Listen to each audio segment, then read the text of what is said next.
Selamat pagi pemirsa, salam sehat. Adanya faktor politik dalam penegakan hukum yang dilakukan KPK jilid lama sempat menjadi keyakinan banyak pihak. Dalam beberapa kasus mereka diyakini bekerja karena tekanan, dalam beberapa perkara mereka membidik orang lantaran pesanan. Keyakinan jika KPK tidak selamanya independen, itu pula yang belakangan mencuat ke permukaan. Inilah editorial Media Indonesia edisi Selasa 27 Desember 2022 dengan tema mempertanyakan kesucian KPK. Bersama saya, Eva Wondo. Editorial Media Indonesia juga dapat Anda simak di MJ Radio Network di frekuensi 94,7 FM di kawasan Jakarta dan sekitarnya. Para pendengar bisa turut berpartisipasi melalui telepon interaktif di nomor 021 583 9900. Di studio telah hadir Ketua Dewan Redaksi Media Group, Elman Saragih. Selamat pagi Bang Elman, apa kabar Bang? Baik Pak, baik. Salam sehat ya untuk Salam sehat juga buat pemirsa semua. Baik, Bang Elman, nanti kita akan bahas editorial Media Indonesia hari ini Selasa 27 Desember 2022 mempertanyakan kesucian KPK.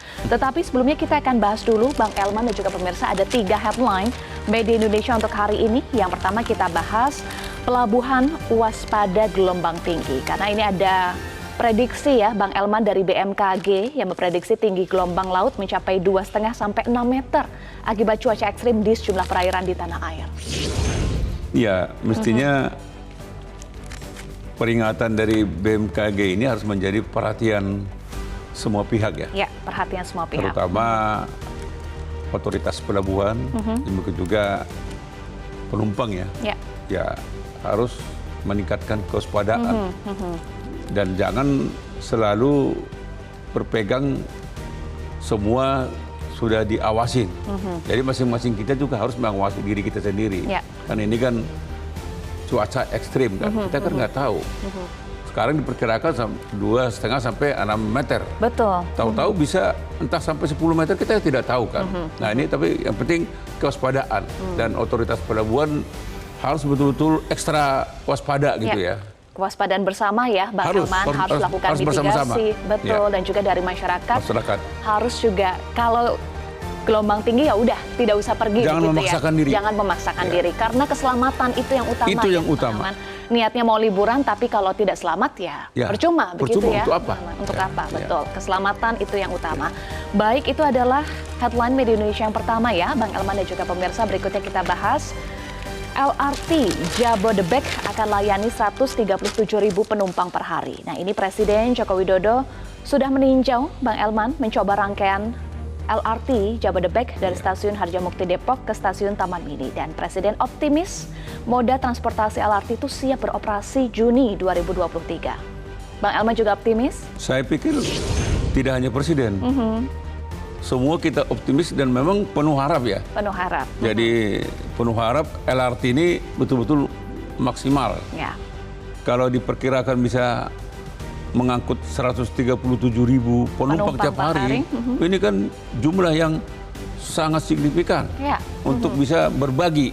Kalau selama ini semua melalui tol darat, ya kan? Ada juga ada MRT yang dari Lebak Bulus.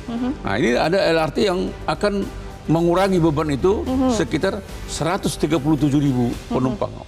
Menurut saya sih ini mudah-mudahan kalau bisa lebih cepat lebih bagus kan gitu kan. Nah tentu saja ini lagi-lagi juga kita minta semua juga harus waspada dan semua juga harus bersabar.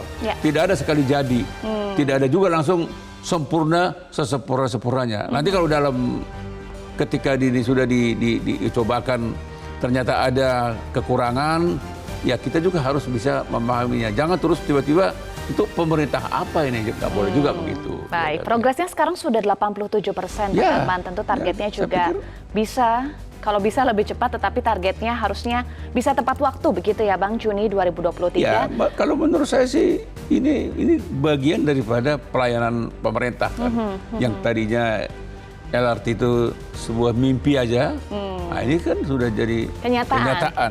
Bulan Juni 2023. Oke, kita nanti tunggu ya Bang Elman akan naik LRT juga dan harapannya tentu masyarakat bisa beralih ke transportasi publik ya. Pasti sama dengan MRT kan. Ada MRT, ada LRT, terus tetap transportasi di jalan tol tetap normal kan. Tapi paling tidak bebannya akan pasti berkurang. Beban akan berkurang. Ya. Apakah kemacetan juga akan berkurang juga? Kalau saya pastikan berkurang. Tetapi dengan pemerintah DKI juga harus mencoba memperbaiki lagi moda transportasi darat ya. Yang terintegrasi ya tentunya ya Bang Elman. Baik, itu adalah headline BD Indonesia yang kedua. Berikutnya kita bahas pemirsa dan juga Bang Elman yang ketiga. Ini perketat lagi pengawasan pelancong dari luar negeri. Karena kalau kita lihat Bang Elman, jumlah kasus harian COVID-19 ini terus mengalami penurunan dalam 2 pekan terakhir. Tapi ada penambahan lagi saat perayaan Natal. Nah, ini harus juga diantisipasi ya Bang Elman, karena beberapa wilayah, beberapa negara ini ada kenaikan kasus termasuk di Tiongkok nih Bang Elman. Ya, jadi memang kalau pandangan-pandangan ahli kan, kalau kita ini kan tidak ahli, tapi kita meneruskan bagaimana pandangan ahli sebetulnya mengenai COVID ini kan. Ya. Hapus tidak mungkin, hapus sama sekali ya, nol tidak mungkin. Ya. Ini virus ini akan tetap hidup kan. Jadi ada fluktuatif, naik turun. Ya. Nah, disinilah pentingnya kewaspadaan. Jadi yang kita mau ingatkan, ya PKPM ini yang akan dihapuskan ini, ya dihentikan. Menurut saya harus kita kaji ulang, karena apalagi orang kita. Ada PKPM aja orang PPKM ya, ya orang juga tidak peduli. Apalagi itu dihapus. Waduh, ada kekhawatiran malah kasusnya akan membludak lagi. Kita ini kan selalu kalau bisa sebebas-bebasnya kenapa tidak? Padahal virus ini sebetulnya tidak lagi bisa mengembalikan seperti kehidupan kita sebelum ada COVID-19 ini. Itu kembali ke situ hal yang tidak mungkin. Tetap ada itu, ya mungkin kayak kita flu, demam berdarah, kan ada fluktuasinya. Baik, PPKM atau pembatasan kegiatan masyarakat rencananya akan dicabut akhir tahun ini, dan juga RSDC Wisma Atlet juga akan berhenti beroperasi tanggal 31 Desember. Itu kalau menurut saya sih ya berhenti jangan, mungkin disisakan dulu. Ada yang disisakan. Ada sisakan. Ya, kita kan nggak tahu, kita juga tidak menduga Cina kembali kayak seperti itu. Itu kan berbahaya itu. Dan perpindahan virus itu kan secepat angin kan. Jadi nggak ada penghalang buat dia. Jadi ini ya kecuali kita menutup diri ya. Kan tidak mungkin kita menutup diri kan. Jadi harus hati-hati ya untuk kebijakan waspada. Ini ya Bang Dan Elman. Menurut saya tetap diingatkan masyarakat masker. Jaga jarak, cuci tangan, itu penting. Protokol kesehatan jangan sampai kendor itulah senjata kita. Dan juga hati-hati, perlu kajian lagi untuk PPKM apakah tepat untuk diberhentikan sekarang ya Bang Elman. Ada juga yang harus hati-hati karena ada kecurigaan publik kepada KPK Bang Elman. Kita akan membahas itu editorial Media Indonesia hari ini, mempertanyakan kesucian KPK. Ya, kalau soal KPK ini emang ya dari dulu juga orang antara percaya dan tidak percaya. Kenapa percaya tidak percaya Bang Elman? Ya ini juga kan tidak mungkin juga muncul kecurigaan, berburu sangka kalau tidak ada pasal kan. Kan tidak mungkin ada asap kalau nggak ada api kan. Kan nggak tiba-tiba asap itu ada kan. Tapi pasti ada apinya. Ini juga katakanlah yang terakhir ini kan, ketika ada penggeledahan di ruang kerjanya Gubernur Jawa Timur, Ibu Khofifah sama Emil Elis Dardak, Wakil Gubernur, ya kan? Orang tidak begitu saja percaya, malah orang jangan dipaksa untuk percaya. Bahkan rakyat sekarang ini pasti ada pesanan ini, pasti pesanan ada tekanan siapa politik. Bang Elman? Ya kita nggak tahu, entah pesanan dari hantu mana itu kan ya kan kita kan tahu, tapi kan hantu kan tidak mungkin ada pesanan kan. Tentu dari orang kan. Itu kecurigaan asumsi publik Kalau dari EPA kan tidak mungkin ada pesanan, dari saya pun tidak mungkin. Karena kita dua nggak berkepentingan.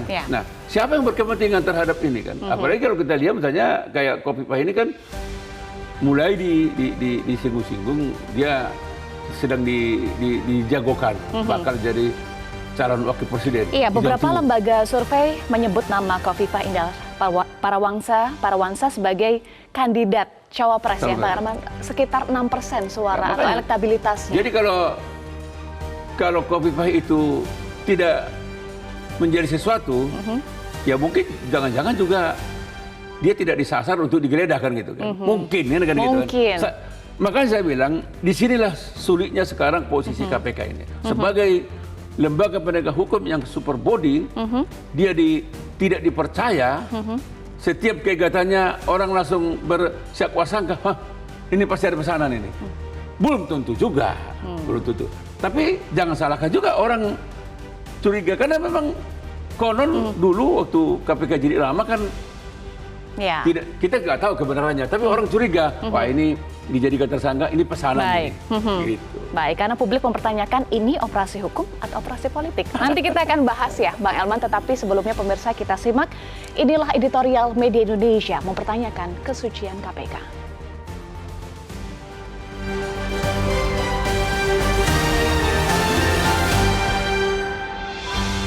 Mempertanyakan kesucian KPK.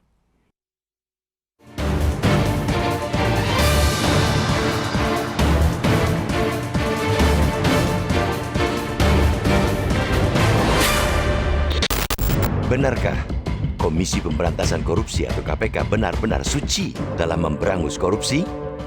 Benarkah mereka betul-betul terbebas dari pengaruh lain, terutama politik? Pertanyaan itu sudah mengemuka sejak lama. Adanya faktor politik dalam penegakan hukum yang dilakukan KPK jilid lama sempat menjadi keyakinan banyak pihak. Dalam beberapa kasus, mereka diyakini bekerja karena tekanan. Dalam beberapa perkara, mereka membidik orang lantaran pesanan. Keyakinan bahwa KPK tak selamanya independen itu pula yang belakangan kembali mencuat ke permukaan. KPK dianggap tak independen karena tak juga mampu, mungkin juga tak mau menangkap buron kasus korupsi yang kebetulan kader partai politik besar. Beberapa waktu lalu, juga ramai bermunculan dugaan bahwa KPK sedang bermain politik ketika memeriksa Anies Baswedan dalam dugaan perkara 4 gulipat Formula E. Anies ialah Gubernur DKI Jakarta ketika hajatan balapan mobil listrik kelas dunia itu dirancang dan digelar. Anies dianggap menjadi incaran karena merupakan salah satu sosok paling potensial sebagai calon presiden dalam Pilpres 2024. Tentu KPK membantah. Mereka mengklaim semua yang dilakukan semata berlandaskan pada hukum, bukan yang lain. Baru-baru ini, anggapan serupa dialamatkan lagi ke KPK dalam perkara suap dana hibah dengan modus ijon yang menelikung Wakil Ketua DPRD Jawa Timur, Sahat Tua Simanjuntak. Soal ditetapkannya Sahat yang tertangkap tangan sebagai tersangka tak jadi masalah. Yang menjadi persoalan ialah supaya pengembangan kasus yang dilakukan KPK kemudian. Dengan alasan mencari bukti, penyidik KPK menggeledah ruang kerja sekretaris daerah dan kantor sekretariat daerah, Badan Pengelolaan Keuangan dan Aset Daerah, serta Badan Perencanaan dan Pembangunan Daerah Jawa Timur mereka sambangi. Itu pun tak jadi masalah. Persoalan baru muncul ketika KPK juga menggeledah ruang kerja Gubernur Jatim Khofifah Indar Parawansa dan Wakil Gubernur Emil Dardak. Publik bertanya, betulkah penggeledahan ruang kerja Khofifah dan Emil murni penegakan hukum? Benarkah penggeledahan yang ramai diberitakan media massa itu steril dari unsur politik? Tentu, seperti ketika memeriksa Anies, KPK memberikan jawaban yang sama. Jawaban bahwa semua itu semata-mata dilakukan atas pertimbangan hukum. Kendati begitu, asumsi publik perihal adanya intervensi politik dalam kasus penggeledahan ruang kerja Gubernur Khofifah terlanjur menguat. Kita memaklumi asumsi itu. Dugaan adanya permainan politik tak bisa begitu saja disanggah. Khofifah bukanlah gubernur seperti gubernur-gubernur pada umumnya. Dia ialah salah satu kandidat terkuat sebagai calon wakil presiden. Khofifah yang juga Ketua Umum DPP Muslimat Nahdlatul Ulama atau NU disebut-sebut sangat potensial sebagai pendulang suara di Jawa Timur. Jika kemudian publik bersyak wasangka bahwa penggeledahan yang dilakukan KPK ialah bagian dari operasi politik untuk menjegal Hovifah, kiranya wajar-wajar saja kalau masyarakat curiga KPK tak suci dalam perkara ini, rasanya sah-sah saja. Menjadi tugas KPK untuk meyakinkan kepada publik bahwa penggeledahan kantor Hovifah memang tidak ada apa-apanya. Katakan pula sejujurnya, apakah ada barang bukti yang disita dari ruang kerja Hovifah karena Hovifah menegaskan tak ada dokumen yang disita dari ruang kerjanya. Ini penting agar tidak ada dugaan macam-macam. Terkonfirmasi di ruang gubernur tidak ada dokumen yang dibawa. Di ruang wagub tidak ada dokumen yang dibawa. Melalui forum ini, kita kerap mengingatkan agar KPK profesional dan independen. Peringatan itu pun tetap relevan karena ketika masih menjadi lembaga superbody KPK rentan menjadi alat kepentingan, dan kini setelah berada di rumpun eksekutif, mereka rawan diintervensi kekuasaan. Sebagai lembaga hukum, KPK memang produk politik, tetapi mereka haram bermain politik. Memberantas korupsi ialah perbuatan sungguh mulia, tetapi amatlah nista dan berbahaya jika mereka tercemar oleh uang, kekuasaan, dan politik.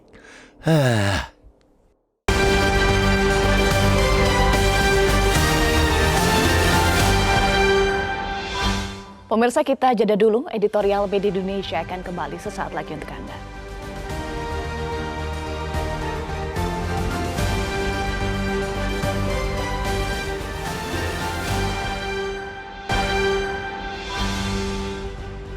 Pemirsa, Anda kembali di Editorial Media Indonesia. Dan saat ini kami sudah terhubung melalui sambungan telepon dengan pakar hukum Universitas Tarumanegara, Heri Firmansyah. Selamat pagi Pak Heri, salam sehat Pak. Selamat pagi Mbak Eva, selamat pagi Bang Herman, salam sehat semua. Iya, Pak Heri, hari ini Editorial Media Indonesia menulis mempertanyakan kesucian KPK. Ada kecurigaan dari publik terkait dengan operasi yang dilakukan oleh KPK. Ini operasi hukum atau operasi politik? Bagaimana Anda menilai kinerja KPK saat ini? Iya, kalau kita membahas tema ini tentu kita nggak bisa melihat melepaskan ya dari circumstance yang sedang terjadi ya ke depannya, karena di tahun 2024 kan kita ketahui bersama ya, ada pesta besar, pesta pemilu bagi rakyat Indonesia yang hikmatnya akan kita hadapi di tahun depan. Jadi tentunya kalau ada masyarakat yang kemudian menilai banyak hal dari tindakan aparat penegak hukum, menurut saya ada sah-sah saja bisa dilakukan hal itu ya, karena dalam konteks bahwa ini pengawalan, mengingatkan agar tidak keluar dari konteksnya, saya rasa itu perlu. Apalagi kalau misalnya dalam proses penegakan hukumnya itu tidak ada katakanlah penjelasan yang cukup ya terkait dengan apa yang dilakukan itu punya dasar hukum yang kuat nggak. Memang mungkin saja alasannya adalah pengembangan perkara ya, karena ini kan kita ketahui adalah perkara utamanya kemarin OTT di Wakil Ketua DPRD Jawa Timur kan. Nah, ini kemudian disasarlah beberapa tempat untuk dikumpulkan bukti. Nah, kalau kita bicara pada pemikiran masyarakat awam kan, mereka berpikir ini ada yang judgement mungkin, oh ini pasti ada relevansinya. Nah ini yang menurut saya jadi bola liar, bola panas yang harus segera diputus ya. Karena kan bagaimanapun seseorang yang dilakukan proses hukum terhadapnya, kita nggak bilang proses hukum yang ansih ya, yang ini baru dalam tahap pengembangan, belum menetapkan siapapun sebagai tersangka. Tapi dugaan itu kan pasti muncul, prejudis itu pasti muncul di awal.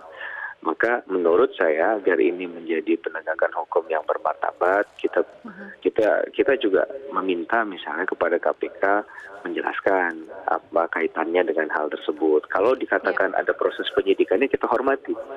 Itu hak KPK, tapi setidak-tidaknya ada relevansinya mengapa misalnya proses penyidikan itu mengarah pada penyitaan ke tempat tertentu. Karena ini kan bicara penyitaan ini berarti sudah serius begitu ya. Ya Mbak Eva. Baik, Anda sampaikan soal relevansi ini dan juga bagaimana etika birokrasinya. Karena publik mempertanyakan apakah ruangan Khofifah dan juga Emil Elistianto Dardak ini berkaitan dengan perencanaan dan juga penganggaran dana hibah, dan Khofifah juga sampaikan tidak ada dokumen yang disita. Apa yang Anda soroti dari hal ini? Nah itu yang menarik karena begini Mbak, bahwa KPK ini kan sudah milik publik ya, dan juga yang disasar ini adalah tentunya juga ruang publik juga menurut saya dalam konteks tempat pelayanan publik ya, bahwa Ibu Khofifah itu juga kan pelayan publik. Jadi ini jangan sampai hal tersebut jadi polemik di masyarakat ya, karena akhirnya banyak tadi muncul anasir-anasir yang nggak jelas dan ujung-ujungnya malah saling tuding, saling menyalahkan. Ini kan secara iklim nggak kondusif nantinya. Jadi menurut saya penegakan hukumnya baik, kita dukung itu. Tapi sekali lagi karena ini sudah ada proses yang agak serius di situ ya, misalnya mengambilan data dan lain sebagainya. Setidak-tidaknya ya ada statement yang clean and clear dari KPK agar bisa meredakan suasana ini. Ini arahnya apa dan kaitannya apa. Walaupun kalau detailnya mungkin sekali lagi pasti KPK beranggapan loh ini kan demi kepentingan penyidikan ya. Nah, itu mungkin pasti kita pahami dan kita hormati. Iya, tetapi masalahnya Pak Heri, asumsi publik sudah semakin luas di sana bahwa publik ada ketidakpercayaan kepada KPK, padahal KPK adalah lembaga penegak hukum. Nah, apa dampaknya jika lembaga penegak hukum ini tidak dipercaya oleh publik?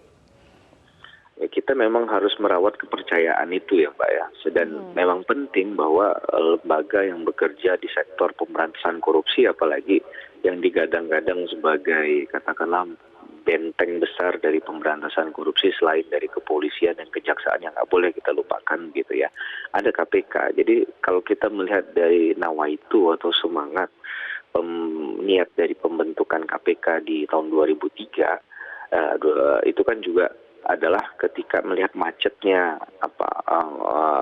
upaya untuk memberantas korupsi yang akhirnya bisa dikatakan tidak maksimal ya, kurang maksimal dan ingin dimaksimalkan ketika KPK hadir. Nah, ini kan waktu awal-awal berdirinya banyak mendapatkan katakanlah atensi publik yang luar biasa, kepercayaan publik. Nah, ini yang harusnya bisa dijawab oleh KPK, bahwa KPK dengan semangat itu memang benar di tracknya tidak coba tertarik atau genit bermain di ranah-ranah yang di luar dari pemberantasan korupsi. Katakanlah tadi kalau menurut Mbak Eva kan mungkin ke arah politik yang membuat masyarakat itu enggan, begitu ya. Karena masyarakat ini merindukan figur-figur atau sosok atau instansi, institusi yang benar-benar memang pure penegakan hukum korupsinya. Karena kalau sudah bermain dengan lingkar kekuasaan, memang jadi tidak maksimal menurut saya daya gedor ya KPK, dan yang paling utama adalah masyarakat yang merasa tidak mungkin akhir ujung-ujungnya ada rasa ketidakpercayaan, karena dalam penegakan hukum konteks trust ini penting. Kepercayaan itu sangatlah penting karena dalam hal penegakan hukum itu yang paling utama. Bahkan orang mau tunduk, patuh dan taat hukum tanpa penegakan hukum kalau mereka sudah punya trust. Nah, ini kita bicara dalam konteks kedepannya adalah menciptakan budaya hukum untuk trust kepada setiap instansi penegakan hukum. Untuk trust sangat penting, dan Anda sampaikan juga Pak Heri, bola panas ini harus diputus, harus ada statement yang clear, apalagi yang harus dilakukan oleh KPK untuk membuat publik percaya kepada independensi KPK. Ya, saya rasa kejelasan ya, itu pasti kepastian hukum dari proses ini apa. Karena kan sekali lagi ini sudah dimulai dengan adanya pengumpulan data kan. Maka kalaupun memang tidak menyisir ataupun menyisir tapi ada bagian yang ingin didalami, saya rasa mungkin tidak detail disampaikan, tapi mungkin mengatakan ada relevansinya dengan kegiatan KPK ini. Berarti kan clear. Orang itu juga yang dikatakanlah begini, Mbak, ke seseorang yang mendapatkan perlakuan, katakan ada barang-barang yang disita, dia juga harus tahu apa yang disita itu. Misalnya ada yang disita. Kemudian juga demi pembelaannya nanti ke depan, siapa tahu dia dipanggil sebagai saksi kah, atau dia dipanggil sebagai kedepannya dilanjutkan posisi atau tahapannya menjadi naik dari saksi tadi, itu kan hak setiap orang ya untuk kemudian bisa membela dirinya di muka hukum. Jadi saya rasa langkah penegakan hukumnya semuanya pasti mendukung, bahkan di editorial media Indonesia ini kan mendukung langkah itu kan. Tapi yang kita inginkan tentunya sama, agar jangan sampai tadi salah arah, atau mungkin tidak salah arah, tapi mappingnya kurang tepat, gitu ya, sehingga bisa muncul anasir tadi. Mungkin tujuannya nggak ke sana, tujuannya nggak politik sama sekali, tapi ketika mappingnya seperti ini, orang membacanya menjadi salah, gitu kan. Jadi pendekatannya juga perlu untuk dilakukan, dipastikan. Baik. Terima kasih pakar hukum Universitas Tarumanegara Heri Firmansyah sudah bergabung bersama kami di editorial Media Indonesia. Salam sehat selalu, Pak Heri. Sama-sama, Mbak Eva. Baik, Bang Elman, kita sudah dengar tadi dari Pak Heri sampaikan bahwa trust publik itu sangat penting bagi penegakan hukum. Dan Pak Heri sampaikan, ya sah-sah saja kalau masyarakat menilai ini ada kaitannya dengan pemilu 2024. Ya. Bang Elman. Trust inilah yang sekarang sulit dibangun oleh KPK. Bahkan ketika mulai ada trust itu, tiba-tiba meredup lagi kan gitu kan. Karena memang membangun trust itu tidak semudah membalik telapak tangan. Gitu kan. Nah inilah sebetulnya yang kita khawatirkan dari dulu. Kan memang ya kita nggak bisa membuktikan kan. Tapi kan perasaan masyarakat tidak bisa dibohongi. Dan sulit kita meyakinkan masyarakat kalau di masa lalu KPK jilid lama katakanlah kan. Ya dicurigai kan gitu kan, bahwa mereka sering dapat pesanan. Dan sekarang ada kecurigaan itu lagi. Sekarang ini kan katakanlah misalnya tiba-tiba kan Ibu Kofifa kan bilang tidak ada barang bukti yang dibawa oleh penyidik kan. Lah, lalu apa dong yang isi koper-koper itu kan gitu kan. Jadi berarti itu kan pencitraan kan gitu kan. Nah mestinya KPK juga harus berani mengatakan, mohon maaf, hari ini kita menggeledah ruang kerja Gubernur Jawa Timur, tapi tidak ada barang bukti yang kita bawa. Artinya supaya juga clear kan gitu kan. Tapi mereka membiarkan itu kan, tidak dijelaskan. Kalau tidak dijelaskan oleh Gubernur Jawa Timur, kita nggak tahu. Kita malah menganggap, wah koper-koper itu semua isinya barang bukti kan gitu kan. Nah, disinilah sebetulnya juga KPK harus memahami apa arti etika birokrasi kan gitu. Kan mestinya kan menggeledah ruangan Ibu Kofifa ini kan mestinya itu prioritas kesekian kan gitu kan. Setelah dia dapat barang bukti A, B, C, D, lalu memang mengarah nih. Nah, tapi ini kan tiba-tiba ujuk-ujuk terus menggeledah. Nah, ketika dia hanya menggeledah ruang sekretariat, sekda, itu it's okay. Orang nggak berprasangka. Tapi gitu dia menggeledah ruangan Gubernur Jawa Timur, nah berarti kan sudah bisa dipastikan ada di sana barang bukti. Nah nyatanya tidak ada. Baik. Betul. Jadi itu yang menurut saya akibatnya kan masyarakat berprasangka, berburuk sangka. Dia bilang ini pasti ada pesanan ini. Belum tentu juga ada pesanan. Tapi susah untuk mencegah, menyanggahnya gitu kan. Wah ini ada nih. Tadi saya bilang sama Mbak Eva, Mbak Eva pasti nggak punya kepentingan memesan. Saya juga sama. Nggak mungkin juga teman-teman kita. Tapi ada yang memesan ini. Siapa itu? Masyarakat juga sudah punya praduga juga ini. Ini pasti pesanan. Yang itu juga. Sudah ada dugaan mengarah kepada siapa? Karena Kofifa ini juga disebut-sebut sangat kuat untuk calon wakil presiden, pendamping kan gitu kan.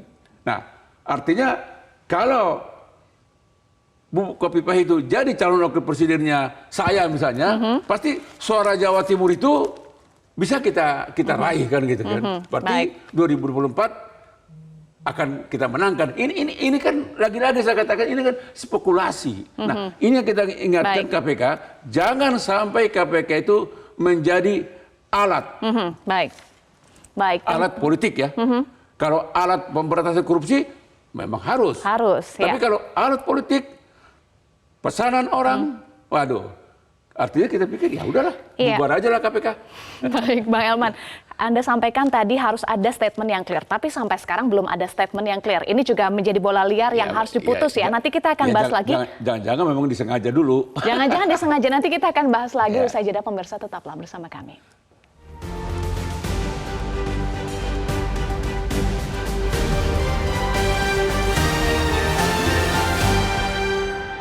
Pemirsa, terima kasih Anda masih bersama kami di Editorial Media Indonesia.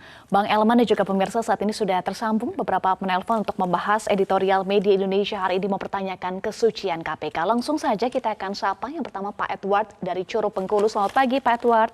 Salam sehat Pak. Selamat pagi Metro TV. Selamat pagi Metro TV. Ya, pagi. Silahkan Pak Edward. Jadi apa yang terjadi saat ini betul-betul membuat tanda tanya besar bagi kita terhadap kesucian KPK. Ada kasus di Papua, Lukas NMB. Setelah diperiksa begitu-begitu nggak ada ceritanya. Apa ceritanya? Masa negara kalah dengan itu yang pertama. Yang kedua, ini kasusnya Bu Indar Parawansa ini kalau menurut Bung Hilman tadi kan nuansa politisnya tinggi. Nah kita minta ini dijelaskan oleh KPK sejelas-jelasnya ada apa sebenarnya. Sebab menurut Bu Indah tidak ada satupun dokumen yang diambil. Cuma kan dengan adanya penggeledahan di ruangan itu ya minimal sudah memberikan gambaran negatif terhadap Indar Parawansa. Yang ketiga, ada mensrea yang sudah ada niat jahat. Saya lihat di DKI itu banyak sekali kasus-kasus kelebihan bayar. Kelebihan bayar. Ini ada apa? Nggak mungkin lah orang DKI itu sebodoh itu dalam bekerja mengelola keuangan. Karena memang dalam tata kelola keuangan, kalau kelebihan bayar, kategorinya kelebihan bayar dalam pengelola keuangan, asal ketahuan, asal mengembalikan itu tidak bisa diproses hukum. Tapi kita yakin kalau terjadinya berpuluh-puluh kali, ini ada mensrea, ada niat jahat. Nah ini yang kita tinggal sekarang kita meragukan ini apa yang terjadi sebenarnya dengan KPK. KPK harusnya memperlakukan semuanya dengan equal. Equality before the law. Semuanya kalau memang salah, tegakkan hukum tuh. Tegakkan hukum walaupun negeri akan runtuh. Kita harapkan begitu. Nah, jangan supaya segeranya adakanlah press release pernyataan tentang apa yang terjadi di Jawa Timur. Kita pengen tahu yang sebenarnya apa yang terjadi. Supaya KPK itu tetap baik. KPK itu adalah garda terakhir dari penegakan hukum. Kenapa didirikannya KPK itu karena ketidakpercayaan dengan lembaga kepolisian, lembaga kejaksaan dan lain-lain. Sehingga dibentuklah KPK badan independen. Mudah-mudahan ini akan menjadi perhatian seluruh bangsa Indonesia. Terima kasih. Baik, terima kasih Pak Edward dari Curug Bengkulu. Berikutnya Pak Yunus Luwat dari Tanjung Selor, Kalimantan Utara. Selamat pagi Pak Yunus Luwat, salam sehat Pak. Ya, selamat pagi, salam sehat selalu untuk kita semua warga NKRI tercinta. Menurut pendapat kami dari Kabupaten Blungan Provinsi Kalimantan Utara, Tanjung Selor, ya memang ada banyaklah pendapat terkait kesucian KPK. Namun saya juga tidak bermaksud untuk menyamakan pendapat-pendapat kita, karena kita berpendapat ini kan memang sesuai penilaian mata kita. Namun kalau kami melihat sudah ada pekerjaan-pekerjaan yang dilaksanakan oleh KPK yang mengungkap kasus yang luar biasa. Kalau mereka tidak ada, bagaimanalah negara kita ini? Mungkin ada banyak korupsi yang terjadi. Namun dalam hal ini memang mereka yang punya teknis untuk bagaimana prosedur, mekanisme pemeriksaan, harus lengkap alat bukti sebagainya. Nah, kalau kita menuduh, mohon izin, bahwa mereka ini tidak suci, ya boleh periksa bagaimana kinerjanya. Apakah betul-betul dia melaksanakan atau tidak. Tapi itu kan kewenangan penuh dari KPK yang diberikan kepercayaan oleh negara. Dan saya kira ada banyak hal yang patut kita apresiasi yang mereka sudah buat. Nah, oleh sebab itu, mohon dengan hormat kita semua harus menghargai kinerja yang sudah dibuat. Nah, lebih daripada itu, untuk penilaian akhir, saya kira kita punya agama. Tuhanlah yang tahu kalau mereka ini berbuat yang tidak baik misalkan. Tapi yakinlah, percaya penuhlah kepada kewenangan-kewenangan penuh yang penuh independen yang dilaksanakan. Kami berharap supaya NKRI ini tetap maju, jangan merusak kita, tetapi bagaimana kita membangun khususnya daerah kami di Kalimantan Utara ini. Kita ini dekat dengan perbatasan. Jangan sampai ada orang yang menyalahgunakan anggaran di tempat lain, tetapi kami ini kekurangan anggaran untuk membangun batas kita dengan Malaysia, sementara Malaysia ini sudah maju. Oleh sebab itu, fokus bekerja mencari bagaimana upaya jangan sampai ada yang korupsi. Dan limpahkan hasil-hasil itu ke daerah Kalimantan Utara supaya kita bisa membangun beranda terdepan NKRI ini di hadapan Malaysia supaya kita tidak diremehkan.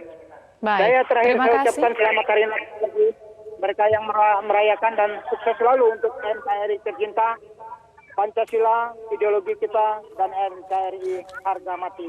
Terima kasih Pak Yunus Luwat. Berikutnya Pak Sukarwan dari Temanggung, Jawa Tengah. Selamat pagi Pak Sukarwan, salam sehat Pak, silakan. Ya, sehat. Selamat pagi Metro TV. Ya, silakan Pak. Begini ya, kalau KPK dipandang suci atau tidak suci, itu memang susah. Tapi maunya publik itu kan ukuran suci dan tidak suci itu tergantung gerakan kinerja. Saya sangat setuju dengan penelpon pertama. Kasus Gubernur Papua yang dulunya ramai kok terus bubar jalan, tidak ada keputusan apa-apa. Semestinya para ketua KPK kan bisa bicara di TV biar masyarakat itu tidak tanda tanya. Masa benar itu, masa negara kalah dengan kelompok-kelompok yang membela mati-matian. Kalau Ahok berkata tuh, masa negara kalah dengan preman gitu, itu terjemahkan sendiri. Yang kedua, kemarin rame-rame kantor Gubernur Khofifah di Jawa Timur digeledah KPK. Tapi akhirnya endingnya seperti apa kan masyarakat itu menanti-menanti. Jangan-jangan itu ada kasus korupsi atau enggak, kok enggak ada berita follow up-nya, enggak ada ditunggu-tunggu masyarakat. Saya selalu menanti dan selalu mengamati berita-berita terutama yang berkaitan dengan KPK. Jadi kalau suci tidak suci itu susah ukurannya, tapi maunya pemerintah rakyat itu kalau pemerintah KPK independen ya KPK jangan takut dengan pernyataan-pernyataan seperti Pak Luhut, dikit-dikit OTT, jangan takut. Kalau memang perlu OTT lah, karena OTT itu adalah salah satu ujung tombak kinerja KPK gitu Mbak. Jadi sekali lagi, tunjukkan lagi gimu KPK, paringmu KPK, gitu aja. Baik, terima kasih Pak Sukarwan dari Temanggung, Jawa Tengah. Bang Elman, tadi kita sudah simak ya beberapa penelpon Pak Yunus Luwat menyatakan bahwa apresiasi kinerja KPK. Tetapi Pak Atwar dan juga Pak Sukarwan mempertanyakan kinerja KPK. Termasuk salah satunya adalah kasus Lukas NMB yang tidak jelas sampai sekarang, Bang Elman. Ada juga kalau kita ingat Harun Masiku kemana gitu, Bang Elman. Ya, jadi memang ketika masyarakat tidak percaya terhadap KPK, bukan tanpa alasan. Tidak tiba-tiba gitu kan. Tadi Mbak Eva menyinggung misalnya Harun Masiku ya. Harun Masiku sudah 2 tahun 8 bulan, tidak jelas rimbanya di mana itu. Apakah sesulit itukah menangkap Harun Masiku? Itu kan sehingga orang curiga. Jangan-jangan karena Harun Masiku ini kader dalam satu partai, saya nggak bilang besar atau kecil ya, partai yang mungkin itu yang membuat ya KPK mungkin sulit menangkap gitu kan. Padahal dulu itu Harun Masiku itu ada sempat sudah hampir tertangkap sebetulnya kan. Konon katanya ada tangan-tangan yang menghambat kan gitu kan. Nah, bukan tangan hantu Bang atau tangan siapa? Tangan hantu, tangan jin kita nggak tahu kan. Tapi artinya contoh Harun Masiku itu menjadi terang benderang. Mengapa masyarakat tidak begitu mudah mempercayai KPK. Demikian juga misalnya kasus gubernur Papua, Lukas NMB kan gitu kan. Itu istilahnya objek sudah ada di depan mata ketua KPK. Sudah bertemu juga. Sudah bertemu. Waktu mau bertemu aja kita agak sedikit, ada apa ini kok bisa bertemu kan gitu kan. Oke. Kita berharap ternyata gubernur NMB itu langsung dibawa ke Jakarta kan. Sekian lama sampai hari ini apa? Jadi itu yang membuat satu demi satu menjadi alat penguat buat ketidakpercayaan. Api yang akhirnya memunculkan asap ya? Ya, nggak ada asap kalau nggak ada api. Itu pepatah itu yang harus diingat oleh KPK, oleh kita semua. Jujur, ketika KPK ini didirikan di awal zamannya Ibu Mega waktu itu kan, kita kan gegap gempita. Inilah lembaga penegak hukum itu yang super body, yang akan menangkap, akan memenjarakan semua para koruptor. Nyatanya apa? Sehingga ya itu saya katakan, kalau memang hanya begini aja KPK, kalau sampai KPK itu menjadi alat politik, tempat alat untuk membidik pesanan, ya menurut saya ya udahlah, kita akhiri aja KPK. Tapi Indonesia masih perlu Bang Elman untuk lembaga yang bisa memberantas korupsi, karena kasus korupsi di Indonesia masih banyak. Saya mau katakan, Indonesia membutuhkan lembaga penegak hukum yang kuat, yang mampu memberantas korupsi, tapi bukan lembaga penegak hukum yang tidak dipercaya. Kan harus dipercaya dan juga harus bersih ya. Nanti kita akan bahas lagi Bang Elman. Sesaat lagi ya, ditahan dulu. Kita akan kembali sesaat lagi, tetaplah bersama kami di Editorial Media Indonesia.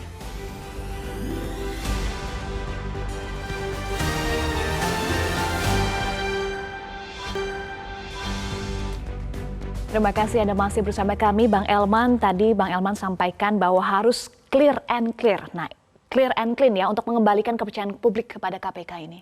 Ya, memang itu menjadi tugas utama mereka, apalagi menjelang tahun politik ini ya. Jadi mereka tidak boleh asal tangkap, tidak boleh juga asal membidik.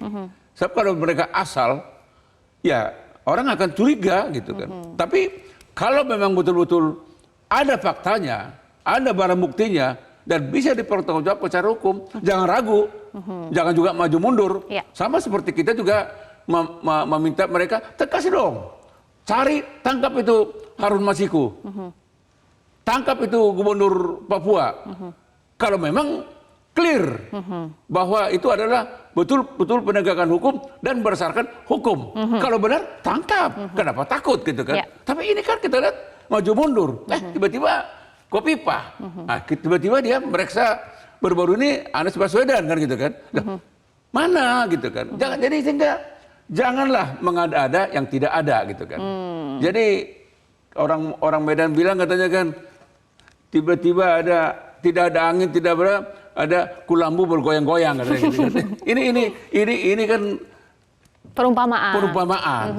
Jadi lagi-lagi saya mengatakan, negara ini membutuhkan lembaga penegak hukum yang kredibel, yang dipercaya. Tapi bukan lembaga penegak hukum yang abal-abal, yang hanya digunakan menjadi alat politik untuk melaksanakan pesanan. Kita kan jujur aja, ketika KPK diadain kan, inilah mungkin untuk membangun kembali kepercayaan masyarakat kepada lembaga penegak hukum, kepada lembaga Polri, kepada lembaga kejaksaan, pengadilan, muncul lembaga super body ini. Tapi faktanya, dan itu tidak mudah kita meyakinkan masyarakat, Mbak Eva. Dan kalau masyarakat tidak percaya, ya bahaya Bang Elman. Ya untuk apa lagi nih KPK? Ya menghabiskan anggaran dan kita menghabiskan waktu percuma gitu kan. Oleh karena itu, coba kita minta KPK coba jelaskan. Kenapa? Apa yang dia dapat dari ruang kerja Gubernur Jawa Timur? Karena Ibu Gubernur bilang tidak ada yang dibawa. Nah, coba KPK ngomong, ada nggak? Ya kalau nggak ada, bilang dong. Baik, kita tunggu nanti penjelasan dari KPK. Tentu juga harapannya KPK betul-betul suci ya, Bang Elman, dari pesanan. Yang tadi Bang Elman sampaikan pesanan hantu. Kalau bilang suci, saya bilang Baik, terima kasih Bang Elman Saragih sudah bergabung bersama kami di Editorial Media Indonesia. Salam sehat selalu ya, Bang Elman. Pemirsa, melalui forum ini kita kerap mengingatkan agar KPK profesional dan independen. Sebagai lembaga hukum, KPK memang produk politik, tetapi mereka haram bermain politik. Memberantas korupsi ialah perbuatan mulia, tetapi amatlah nista dan berbahaya jika mereka tercemar oleh uang, kekuasaan, dan politik. Demikian Editorial Media Indonesia untuk hari ini. Atas nama rekan-rekan yang bertugas, saya Eva Wondo pamit undur diri. Terima kasih atas perhatian Anda dan tetaplah bersama kami di Metro TV. Salam sehat.